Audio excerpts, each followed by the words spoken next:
लोकसभा चुनावों से पहले एनडीए बिखरने लगा है। बीजेपी ने 2 महीने पहले पुराने साथियों को जोड़ने की मुहिम शुरू की थी, लेकिन उसकी ये मुहिम कामयाब नहीं हो पाई है। सिर्फ नीतीश कुमार को छोड़ दिया जाए तो बाकी का कोई भी सहयोगी बीजेपी के साथ आने को तैयार नहीं दिख रहे हैं। और अब खबर आ रही है कि जयंत चौधरी की पार्टी आरएलडी, जिसकी एनडीए में शामिल होने की विधिवत घोषणा तक नहीं हुई है, वो अब गठबंधन से दूर हो गई है। तो क्या है पूरी खबर, देखते हैं इस रिपोर्ट में। 2 सप्ताह पहले ही जयंत चौधरी ने इंडिया गठबंधन छोड़ने का ऐलान किया था। चौधरी चरण सिंह को केंद्र ने भारत रत्न देने का ऐलान किया तो जयंत ने भी पाला बदलने का ऐलान कर दिया।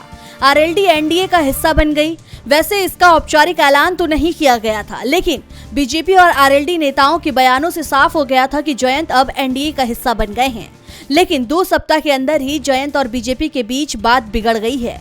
एक तरफ इंडिया गठबंधन ने जयंत के लिए अपने दरवाजे खुले छोड़ रखे हैं, तो दूसरी तरफ आरएलडी और बीजेपी के बीच सीटों को लेकर पेच फंस गया है। इंडिया गठबंधन में आरएलडी को सपा ने 7 सीट दी थी। जयंत को उम्मीद थी कि एनडीए में कम से कम 5 सीट आरएलडी के हिस्से जरूर आएगी, लेकिन बीजेपी की तरफ से जयंत को बागपत और बिजनौर की ही सीट दी जा रही है, जिसे लेकर आरएलडी के अंदर नाराजगी दिखाई दे रही है। आरएलडी 4 से कम सीटों पर समझौते को तैयार नहीं है, जिसके बाद यहां तक कहा जा रहा है कि आरएलडी और बीजेपी के बीच गठबंधन टूट चुका है। इसका बस औपचारिक ऐलान होना रह गया है।